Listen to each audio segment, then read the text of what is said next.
Сайн байцгаана уу? Та нартайгаа шинэ өдрийн хичээлээр уулзч байгаадаа маш их баяртай байна. За өнөөдөр бидний хамгийн сонирхтой дуртай сэдв болох ер нь эрүүл хооллолт гэж юу юм бэ? Бид нэр эрүүл амьдрахын тулд ямар хоол хүнсийг өдөр тутамдаа хэрэглэх ёстой юм бэ гэдэг талаар илүү дэлгэрэнгүй орох чинь. За тэгэхээр ихэнх хүмүүс энэ хоёр асуултын хариултыг байнга эрэлхийлж идэг. За тэрний юу вэ гэхээр бид нар ер нь юу идэх ёстой юм хүн төрөлхтөн те. Мөн тэр идэх зүйлээ хизээ яаж идэх юм бэ гэдгийг мэдхийг хүсдэг. Тэгэхээр энэ хоёр асуултанд яг хариулахаар хоёр үндсэн хичээл байгаа. За өнөөдөр бүгдээрээ яг юу идэх ёстой юм бэ гэдэгт илүү төвлөрье. За тэгэхээр бид нар ингээд дэлхий дахин хөгжөөд аяашлагдж байгаагийн хамгийн том давуу тал нь бид нар хүссэн захын дэлгүүрийн лангуун дээрээс за альч орны хүнсийг ингээд маш олон сонголттойгоор идэх боломжтой тийм цаг үед амьдарч байгаа. Энэ бол маш сайшаал та. За тэгэхээр бид нар хот хөдөө байна уу, гадаад орн байна уу, Улаанбаатар байна уу, захын супермаркет руу ороход ийм их сонголттой нүүр тулдаг тийм ээ. Тэгэхээр өнөөдөр би танаас асууя.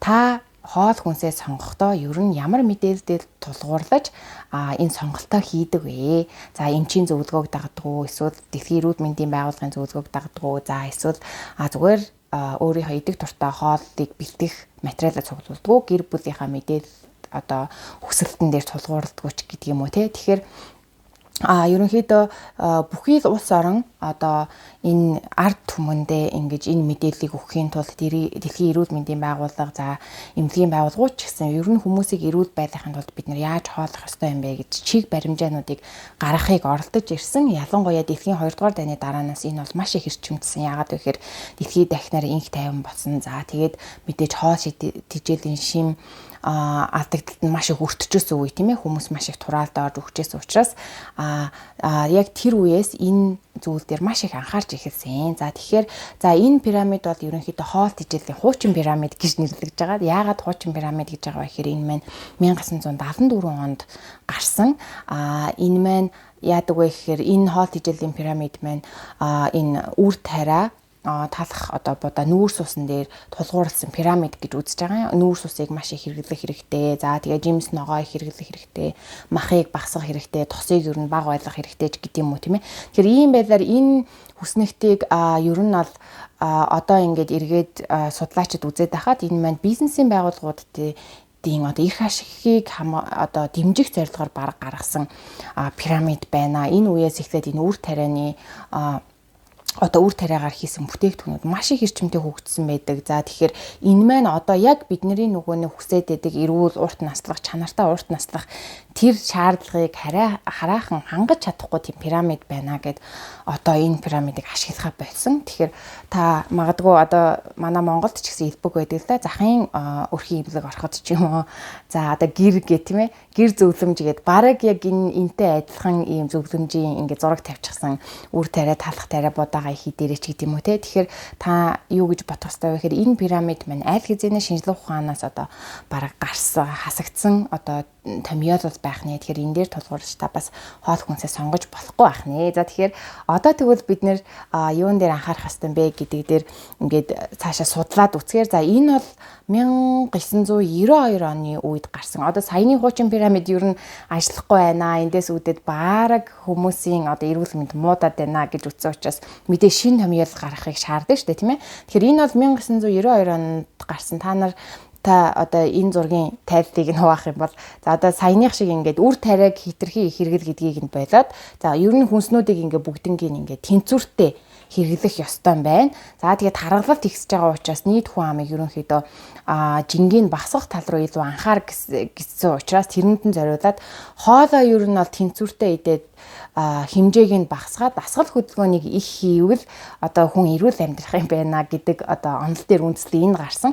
Тэгээ энэний маань сул тал юу байсан бэ гэхээр хүний бие хоолоо багасгаад дасгалаа ихсгэх төдийд тийм турдаг, эрүүлждэг бас тийм зохицолгоотой амьтан биш байна. Тэрнээс бүр илүү төвөгтөө бидний биений дотор тал маш нарийн тогтолцоотой байна гэдгийг ерөнхийдөө олоход энэ пирамид маань их тусалсан. Тэгээд энэ та нар хэрвээ ажиглаж байгаа явж 1992 оны яг энэ пирамид гарснаас хойш яасан бэ гэхээр энэ фитнесийн за эсвэл одоо нөгөө дасгал хөдөлгөөн хийдэг аэробикийн ч юм уу тийм төрлийн хүмүүс одоо олонний танил хүмүүс за тэгээ тийм програмууд маш их гарч ирсэн. Тэр нь ер нь бол нөгөө дасгалаа нэмээд хоолой багасгах гэдэг онол дээр гарч ирсэн. Гэтэл 92 оноос хойш энийг ингээд дэлхийд дахина бас ингээд тараад хүмүүс хэрэглээд байсан чинь за энэ бас арай биш боллоо. Хүн яг хоолыг хасаад дасгалаа ихсэхээр бас хуучин горимдоо орчдгүй байна. Энэ бас биш байна гэд дахиад судлаад ихсэн. Тэгээд яг одоо дэлхийн одоо яг энэ эмчнэр за тэгээд энэ хоол судлаач гэх шим судлаач гэдэг мэрэгжилтэн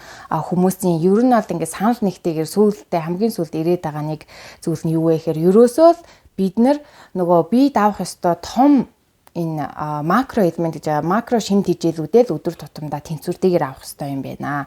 За тэрний юу вэ гэхээр нүүрсөс уураг тос хурваад тэнцвэртэйгээр тавганда одоо саяны пирамид бол ингээд нийт хүмүүс зориулсан мэдээлэл байгаад исэн бол нийт хүнд биш нэг хүний тавгатаа илүү харьцаж нэг хүнд илүү одоо зөв арга замыг заагаад өгчих юм бол эн чинь шийдэгдэх юм байна гэд энэ 2005 оноос хойш одоо миний тавг гэдэг нэртэй ийм одоо зөвлөмжийг өгдөг болсон байна. За тэгэхээр энэ миний тавг гэдэг зөвлөмж маань энэ онлыг ерөнхийдөө Harvard их сургууль бас нэлээд сайн зааж байгаа.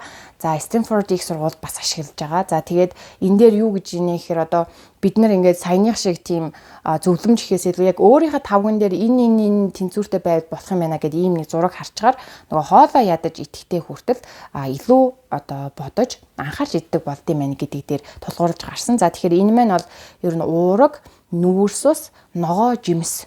Ерөөсө ногоо жимс тавганы тал байх хэвээр. Тэгээд энд болохоор нөгөө будаа үр тариа. За энд болохоор мэдээж уургийн төрлийн мах ч юм уу те. Тэгээ энэ дээр нь болохоор цагаан идэ орох хэвээр юм байна гэдэг нэг ийм онол одоо сүүлийн үед гарчгаад байна. За энийг ерөнхийдөө бүхий л стандарт шимт хичээл судлаач хүмүүс бол ашиглаж байгаа. За тэгэхээр миний хувьд болохоор өөрөө бас судалгаагаа хийгээд хантайгаа ингээд хөдөө орон нутагт амьдраад монголчуудын биеийн онцлогийг судалж байгаа учраас яг монголчуудад тохируулсан одоо саяны тавгийг арай ингээ монголчуудын биеийн тохируулсан байдлаар өөртөө ингээ шинээр бас зохиосон байгаа. Тэгэхээр энэ удаагийн сургалтаас ихтэй та нарт маань юм шин тамиад бол бас хүрж байгаагаар их онцлог. За тэгэхээр монголчуудын биеийн онцлог тэгвэл яг тохирсон энэ эрүүл тавганд юу багтаад байна вэ гэхээр ерөнхийдөө энэ дээр байгаа бүх зүйлсийг нэг хүн өдрийн туршдаа заавал авсан байх ёстой. Шимт хичээлүүд гэдгийг л оруулсан байгаа. За тэгэхээр нэгдүгээр тал мэдээж уураг тийм ээ. За эрүүл уураг. Энэ бол одоо энэ тавганд орсон байгаа бүх зүйлс маань эрүүл органик одоо хүнснүүд гэдгийг бас онцлно. Одоо та нартаа яг энэ тавгийг дахиад би тайлбарлаад илүү дотор талд нь юу орох юм бэ гэдгийг илүү тайлбарлаж ялгаж өгнө. Гэхдээ ерөнхийдөө харах юм бол уураг, за үр тариа буюу будаа, одоо гурил байж болно энд. За энд бол ногоо, за тэгээ энд бол эрүүл тос. Одоо нөгөө макро шимт хичээл буюу тос, нүүрсүс, уурга гурвыгаа тавгандаа ингэж тэнцвэртэй авах нэ. За энэ дээр нэмээд заавалчгүй өдөр тутамдаа хэрэглэх хүнс нь бол за монголчуудын хувьд эсэх сүү цагаан идэ байгаа. За энэ тухай та нартаа монголчуудын биеийн онцлог хичээл дээр илүү дэлгэрэнгүй орно. За дараагийнх нь бол жимсгэн тийм ээ. Монголд бол жимсгэн буюу жижиг одоо жимсгнүүд их ургадаг. За тэгээд мэдээж өдөр тутамдаа усны тухай хичээл тусдаа орно. За тэгээ байгалийн давсыг бид нөр өдөр тутамдаа авч явах ёстой. За тэгэхээр энэ тавг гарч ирснээрээ бид нэр бас өөрийнхөө хоолыг бас ямар байдлаар бэлтэх вэ гэдэг дээр их дөхөн болох байх гэж бодож байна. За тэгэхээр саяны тавганд агуулгадаад байгаа одоо нүүрсөс, уураг, тос гэд гурван том шимт хичээл дотроо эднэр маань бас эрүүл бус гэж хоёр ангиллагдаад байгаа. Тэгэхээр эрүүл одоо энэ том шимт хичээлүүдэд бид нар өдөр тутамд авч явах хэрэгтэй. Яагаад гэхээр бидний бие маань ерөөсөө энэ шимт хичээлийг дотроос үйлдвэрлэхгүй гаднаасаа заавал хоол хүнсээр авч явах хэрэгтэй гэсэн үг. Тийм зохицуулгатай. Тэгэхээр эрүүл тосонд юу ордог вэ гэхээр за бидний хамгийн дуртай монголчуудын хамгийн идэх дуртай эрүүл тос бол мэдээж өрөм тийм ээ. Өрөм, шар тос, цэцгийн тос. За энэ бол ерөөсөө бүгдээрээ бэлчээрийн малын. Тэгэхээр монголчуудын хувьд хамгийн азтай нь бид нэр 100% бэлчээрийн малын сүү цагаан тос уургаараа шууд хооллох боломжтой байдаг. За тэгэхээр бэлчээрийн малын эдгээр тоснуудыг бид нэр өдөр тутамдаа идэх хэрэгтэй. За оливын тос, авокадо жимс, самар үр бол одоо жишээ нь хамгийн их тос агуулдаг тий. За тэгэнгүүтээ биедээ хамгийн их шимт хижээл өгдөг одоо тостой хүнсний нэг байгаа. За тэгээ түүхийн ногоо жимсэг нь бас агуулгадна. Одоо жишээ нь бид нэр майланганы үрийн тос ч юм уу тий цэцэрганы тос гэж хэрэглэдэг штэ. Тэгэхээр энэ жимсэг нь маань тодорхой хэмжээний тосыг бас агуулдаг. За хоньны сүүл, өвчүүний өөх. За монголчууд бол өөрсдөө энэ эрүүл тосыг уламжлалаар маш их хэрэглэдэг байсан хүмүүс. Тийм учраас монголчуудад харьцангуй одоо зөнөх өвчин ч юм уу тусах эрсдэл харьцангуй бага байдаг. Яагаад вэ гэхээр одоо дэлхийн эрүүл мэндийн байгууллагаас саяны тэр анхны тэр нэг хуучин пирамидын үед өөх тосыг болохоор одоо энэ эрүүл тоснуудыг 3 цагийн хорны нэгэнд оруулчихсан байсан. Тэгээд энэ маань бүр 50-аас 60 жил үргэлжилж Европын орнуудад ер нь бүх хүнснээс тосыг хасч эхэлсэн. Тэрний үр одоо юу нь болохоор одоо үр нөлөө нь 60 жилийн дараа гарч ирсэн. Тэр нь юу байсан бэ гэхээр Европын орнуудад зөнөх өвчин маш их ихсэж байна. Өндөр настай хүмүүстд. Тэгэхээр энэ юутай холбоотой вэ гэхээр бидний тархины эс маань өөрөө тосыг маш их ашигладаг. Бидний тархины эсний мембран бүрхөвчийн 70% нь өөрөө тос байдаг. Тийм учраас бид нэр энэ эрүүл өөх тосыг өдөр тутамдаа хэрэглэх нь маш нарийн одоо бидний биеийн тогтолцоонд оролцдог одоо шимт хижээл байгаа даахгүй. Тэгэхээр одоо жишээ нь монголчууд бол бага насны хүүхдийг тийм ээ эхийн сүүнээс нь гадна одоо сүүл хөхүүлдэг тийм үү. Тэгэхээр сүүл яаж ийнвэ гэхээр 3 нас хүртэл хүүхдийн тарих маш хурдтай хөгжиж идэг учраас тэрэнд нь дэм болох үүднээс хоньны сүүл хөхүүлдэг байх жишээ нэ. За тэгэнгүүт өвчүүний өөхийг бол одоо жишээ нь настай хүмүүс маань за монголчууд ер нь тэр хаяараа дуртай. Энэ хоёр тос бол бид нар өдөр тутамдаа айлтгүй хэрэглэж болох тийм одоо шимт хижээл байх нэ. Тэгэхээр энэ эрүүл тосыг бол бид нэр өөр юугаар ч ордуулах боломжгүй. Энийгээ өдөр тутамдаа заавал хоол хүнсээр авнаа. За тэгэхээр нөгөөний 3 цагийн хооронд ороод байгаа тос маань өөрөө бас дотроо энэ идэж болохгүй одоо хор гэж нэрлэгдэх бас тоснууд байгаа учраас энийг ингэж дотор нь 2 удаа одоо 2 хувааж заагсан байгаа. Саяны эрүүл тосыг бол өдөр тутамдаа хэрэглэнэ. Энэ идэж болохгүй хортой тос гэдэг нь юу вэ гэхээр энэ маань генетикийн аргаар одоо бид нэр лабораторийн төвшөнд байгаль дээр байгаа тосыг өөрчлөх замаар гаргаж ирсэн тоснууд байгаа. Тэгэхээр энэ тоснуудад бидний биед шингэж чаддаггүй.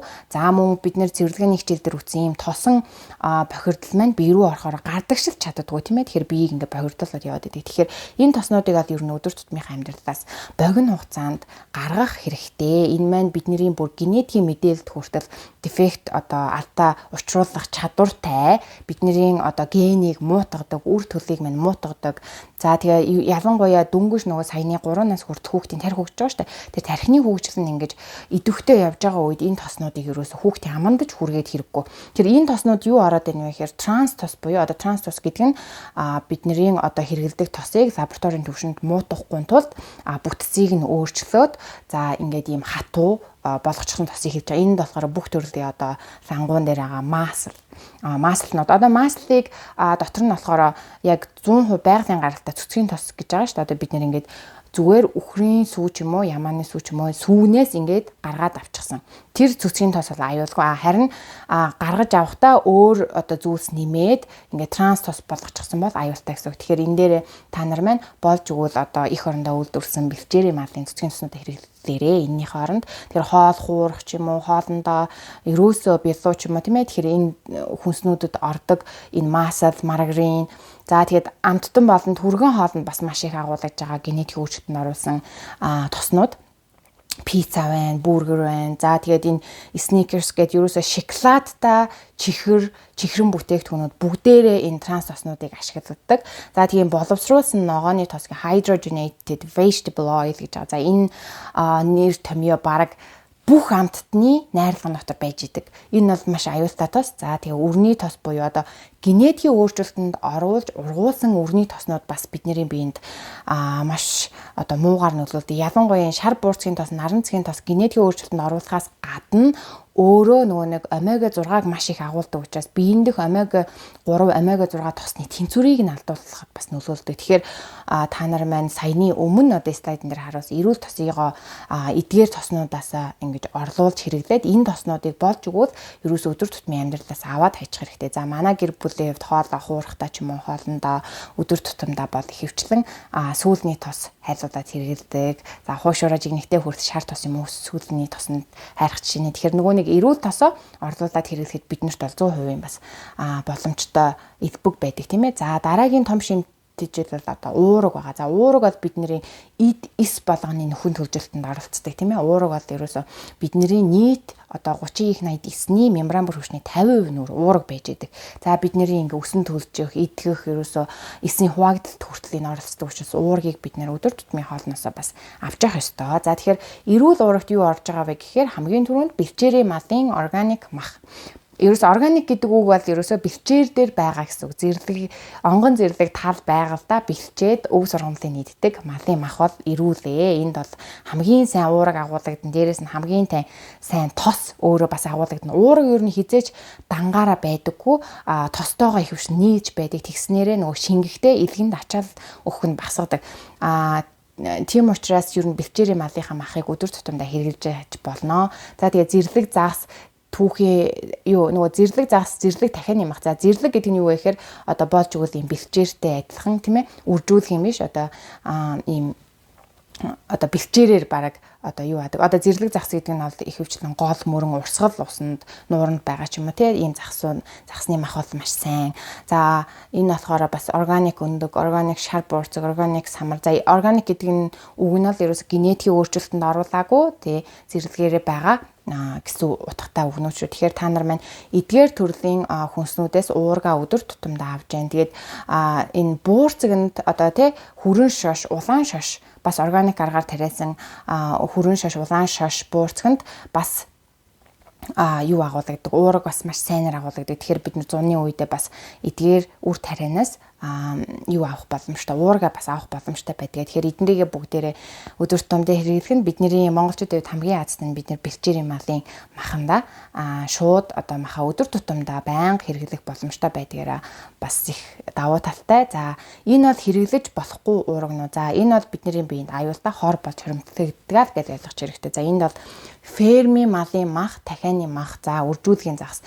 Фермийн малын мах яагаад ингээд бохир уураг болж хувраад идэж болохгүй уурганд хувраад байгаа вэ гэхээр эдгээр одоо фермийн үржүүлгийн малын махыг ихэвчлэн генетикийн өөрчлөлтөнд оруулсан шар буурцаг, за эрдэн шиш, за улаан буудаагаар нөгөө юу байнга тижээдэгтэй холбоотойгоор тэгэхээр эдгээр хүнснүүд маань дэлхий дээр хамгийн их генетикийн өөрчлөлтөнд оруулсан бас хамгийн их тариалдаг хүнснүүд байгаа. Тэгэхээр эдгээр хүнснүүдийн одоо түүхийн эдэнд ашиглах хэсгийг нь ашиглаа. За түүхийн эдэнд ашиглаж болохгүй, хүнсэнд ашиглаж болохгүй ихэвчлэн мөөгөнцөрсөн хадгалалт нь буруу одоо горимтой байсан жоохон тийм хэсгийг нь ийм одоо ферм рүү үнгүү одоо зарим нь өгдөг. Тэгэхээр энэ яаж ийнэ вэ гэхээр одоо малын мал өөрөө ийм генетикийн өөрчлөлтөнд оруулсан баг зэргийн одоо хөгжөрсөн мөөгөнцөрсөн ийм зүйлээр тижээгдээд байх тусмаа биенийх нь өөрийнх нь мах одоо сүү цагаа идэ мөн тосных нь бүтэц өөрчлөгддөг. Тийм учраас одоо дэлхийд дахина буцаад энэ бэлчээрийн малын мах руугаа орох хэрэгтэй. Бэлчээрийн малын махыг идвэл илүү биед маань эрүүлээд юм байна гэдгийг одоо бүгд ингээд дуу нэгтээр зөвшөөрж байна. Гэхдээ энэ маань тийм олдоц бас ихтэй биш тийм үү? Одоо бэлчээрийн малын мах дэлхийд дахина бас тийм олдоц ихтэй биш. Одоо ч Америкт яг ориг бэлчээрийн малын мах бол жирийн одоо энэ фермд үржүүлсэн махнаас бараг 5-6 дахин илүү үнэтэй байх чинь. Тэгэхээр болж өгвөл одоо ийм бэлчээрийн малын махыг л хэрэглээд энэ махнуудыг одоо багасгах хэрэгтэй. Тийм учраас хүмүүс дэлхийд дахин маш их одоо нөгөө цагаан хоолтон буюу ургамал наваагаар хоолдог болж байгаа. Яагаад гэхээр энэ малын мах маань биднэрт илүү хор хөнөөлтөй байна. За тэгээ фермийн өндөө, гений өөрчлөлтөө, шар буурцаг. Ер нь шар буурцаг бол ер нь дэлхийд дахин хамгийн их генетик өөрчлөлтөнд орсон хүнсэнд ордог. За Япон бол шар буурцгаараа маш их алдартай уламжлалт хүнс нь учраас шар буурцгийг бас генетик өөрчлөлтөнд оруулахгүйгээр тариалдаг бас бүс нутаг байдаг. Гэхдээ маш бага. За тэгээ органик бус самар буюу одоо бас генетик өөрчлөлтөнд оруулсан самар. За тэгээ уургийн бэлтэмлүүд. За уургийн бэлтэмлүүдийн бас дийлэнх нь одоо ингээд энэ генетик өөрчлөлтөнд оруулсан хүнснүүдээр хийдэг ч юм уу тийм ээ. За эсвэл одоо энэ фермд үржүүлсэн малын сүү цагаан идэ ч юм уу ашиглаж хийдэг бол энэ уурга маань бас бидний биед яг махтай адилхан сөрөг нөлөөлнө. Мөн бас дан уургаар хэрэглэх юм бол илэг маань маш их ачаалдаг. Яагаад гэвэл илэг маань өөрөө шингээх тийм боломжтой уургийн хэмжээ гэж өдөрт байдаг. Тэгэхээр тэрнээс нь илүү одоо нөгөө уураг маань тостойгоо бусад зүйлд орж ирэх ёстой байл юм дан уургаар их хэмжээгээр өдөрт өгөөд байх юм бол илэг маань маш их ачаалдаг байгаа. Тэгэхээр энэ дээр маш анхаарч явах хэрэгтэй. За дараагийн хүнс бол нүүрс ус байгаа. Тэгэхээр нүүрс ус маань бол одоо нүүрс усыг бол дэлхийд дахна бас одоо сүүлийн үеийн тренд гэдэг ч юм уу те keto diet гэж юм. За Atkins diet ч гэдэг юм уу сүүлийн үеийн дэглэмүүдүүд ер нь нүүрс усыг маш их хасахыг зөвлөдөг тийм юунууд их дэлгэрчл байна л да. Гэтэл яг одоогийн ингээ шим судлаач нарын үзэж байгаагаар бол энэ нүүрс усандаа гол аюул нь байгаад байгаа юм биш ээ. Нүүрс ус маань өөрөө дотроо эрүүл болон эрүүл бус гэж бас хоёр байгаад байгаа.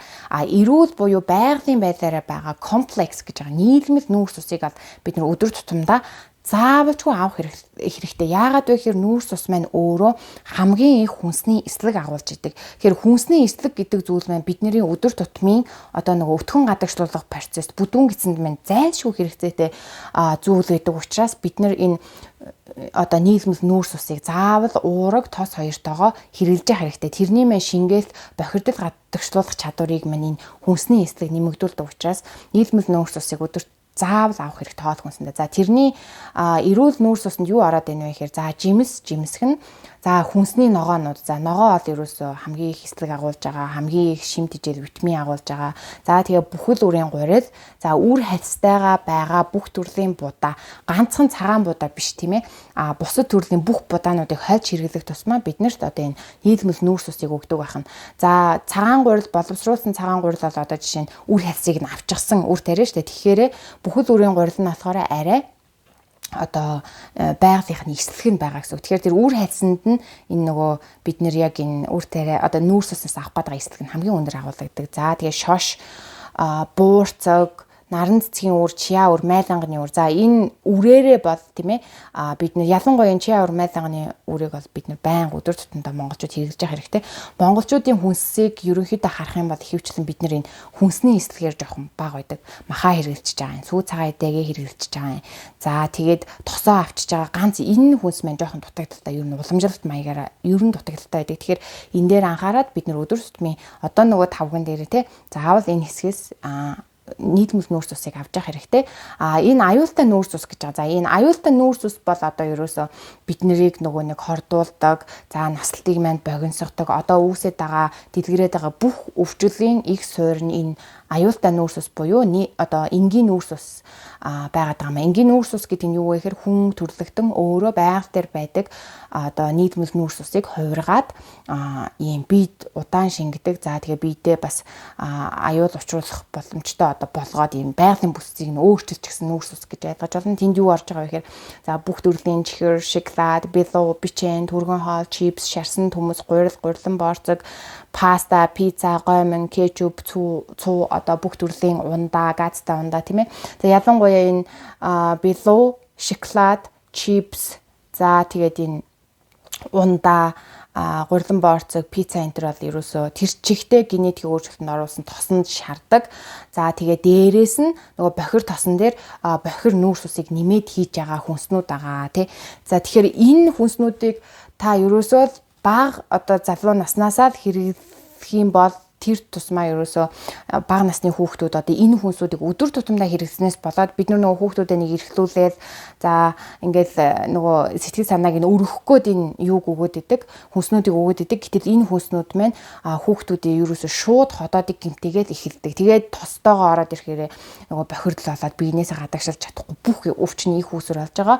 За Америкт бол эдгээр хүнснүүдийг өстө хориглох гэж маш их үзэж байгаа. За том түргэн хоолны сүлжээ газрууд нь бас энийг энтэйгээ маш их зууралдаж бас эрүүл болох тал руу маш их анхаарч эхэлж байна л да. Тэгэхээр бидний хувьд ч гэсэн эдгээр хүнсийг одоо эцэг эхчүүд нь ухамсартайгаар хүүхдүүдтэй өгөхгүй байхгүй бол одоо ходоодны шархлаа үүсэж байгаа хамгийн суур нөхцөл маань эдгээр хүнснүүд очоод дөнгөж 6-7 настай л хүүхдүүдэд ходоодны шархлаа үүсэж байгаа байхгүй. Тэрүүсээ энэ хүнснүүдтэй 100% холбоотой. Тэгэхээр эдгээр нүүрс усыг ерөөсөө бид нар амьдралаасаа хасч хаях хэрэгтэй байна. Тэгээд бас нэг сонирхолтой мэдээллийг хуваалцахад энэ болохоор одоо бидний эрүүл эс 30 их 80 эс байгаагийн нэг ширхэг гэн ингэж харагдана. За энэ бол бидний өвчлсөн хавдрын эс. За энэ хоёрын хооронд та нар маань ялгаа харах юм бол энэ хавдрын эс болохоор ийм мөхлөг үүсээд энэ мөхлөгөөрөө дамжуулан хоолыг өөртөө өөрийг нь үржүүлж чадах хоолыг маш хурдан авч чаддаг. Тэгээд энийг идэнгүүтээ үрждэг. За тэгтэл хүний эрүүл эс болохоор уураг, тоос, нүүрс ус гурвуулангийн авч хооллоод өдөрт хамгийн ихдээ 2-3 удаа ингэж хуваагдаж чаддаг байхад энэ хавдрын эс бол ерөөсөө энэ цагаан өнгөтэй нь болохоор нүүрс ус ахгүй. Одоо саяны тэр сүүлд үзүүлээд байгаа хор болдог.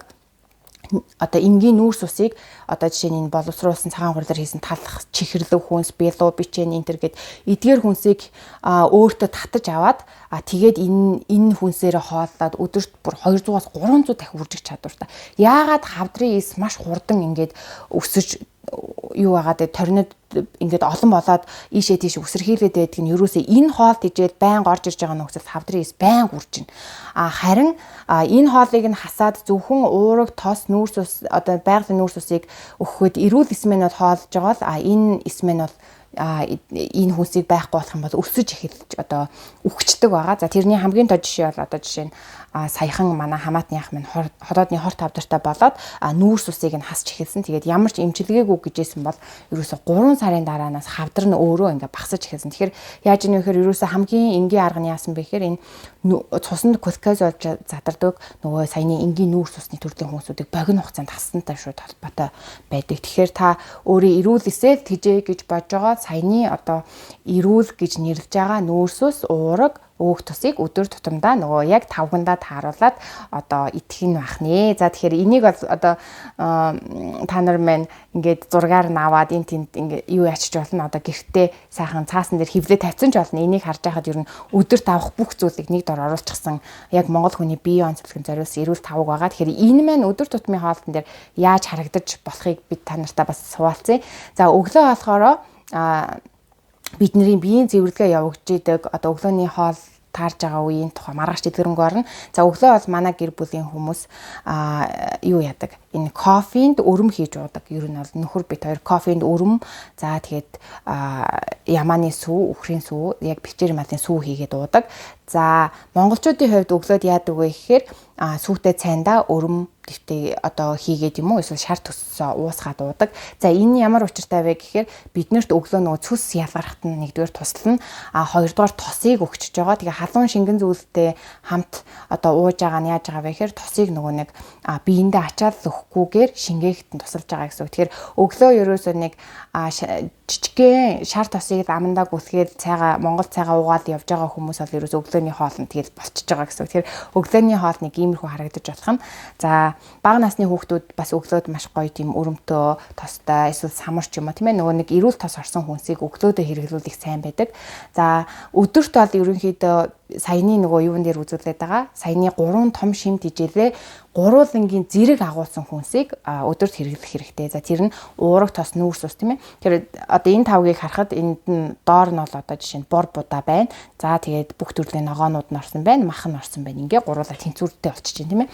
Тэгэхээр за энд бол монголчуудын минь хорхог байна. Сайхан хорхогоо бол бид нэр сайхан ногоогоор баяжуулаад ичгэд болж байгаа. Яагаад вэ гэхээр мах маань өөрөө уураг тостой. За дээрээс нь ногоо оруулаад ирэхээр энэ махыг задалж хурдан шингэхэд нь туслах эслэг нь ороод ирж байгаа. Хэрвээ мах маань өөрөө маш их одоо нөгөө махан дээрээ бид нэг гурил хочиж идээд идэв штэ. Нөгөө үр тариа хальсан байхгүй тийм гурилтай идэх юм бол энэ махныхаа боловсруулах чадварыг нь өөрөө муутгаад мах маань илүү нөгөө нэг гидсэн дотроо ялцмаг үүсгээд бохирдол болох магадaltaй байдаг учраас өдрийн хоолндоо бол ийм маягаар одоо хүнсний эслэг энэ гурав тэнцвэртэй авч хооллол их сайн байгаа. За оройд болохоор түрүүний тавган дээр байсан тийм ээ ашигт бактери эслэг хоёрыг бид нэр өдөр тутамдаа авч явах ёстой. Тэгэхээр оройны хоолн дээр одоо энэ ингээд үзүүлж байгаа энэ 3 хоолтол одоо энэ сургалтыг дуусан дуустал та нар маань хооллох ёстой зарчим гэдээ ойлгоорой.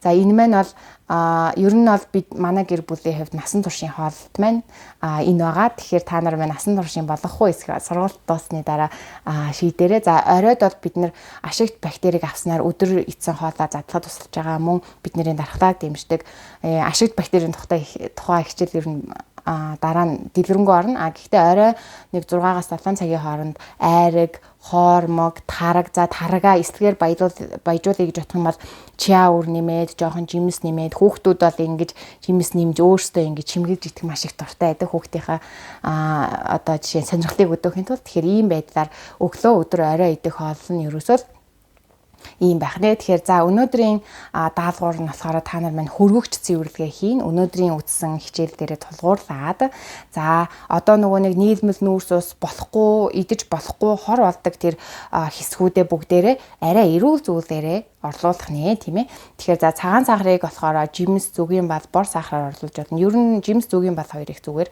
За цагаан гурилыг бол бүхэл үрийн гурил, олон үрийн гурил, буурцгийн гурил, овёсны гурил, арвайн гурил, майланганы гурил. Бид нэр л яг юу цагаан гурил хэрэглээд байдгаас ширэн дэлхийд их маш их гурил байдаг. Будааны гурилч гэж байна. За би бүр сүүлийн үед би чи нөгөө хайламгийн нэг дуртай хайламгаа болохоор самарны тосоор самарны гурилаар хийж үтсэн бүр үнэхээр гоё болт юм лээ. Тэгэхээр энэ гурилыг одоо орлуулах аргыг яаж хийж яагаад олох хэрэгтэй. За цагаан будаага бас бусад будаануудтай хойлох хэрэгтэй. Шар будаа, хүц будаа, вандуу, гурвалжин будаа, бор будаа, гүс гэх тэ янз бүрийн будаа байдаг. Тэгэхээр будаануудтайгаа хойлоод та нар маань өнөөдөртөө болохоор хөргөх цэвэрлэгээ хийгээд гэртээ байгаа одоо энэ болохгүй зүйлсээ яаж цэвэрлсэн тухайга та нар маань зурага постоор хуваалцаарай. Мөн бас танай гэр бүлийн хоолтоос саяны одоо макро 3 шимт хичээлээс аль нь ер нь дутагдaltaй байдсан байна гэдгийг хоорондоо ярилцаад энэ бичлэгний дор комент хэсгээр үлдээгээрэй. За тэгээ та нартайгаа маргааш шинэхэн хичээлээр уулзъя.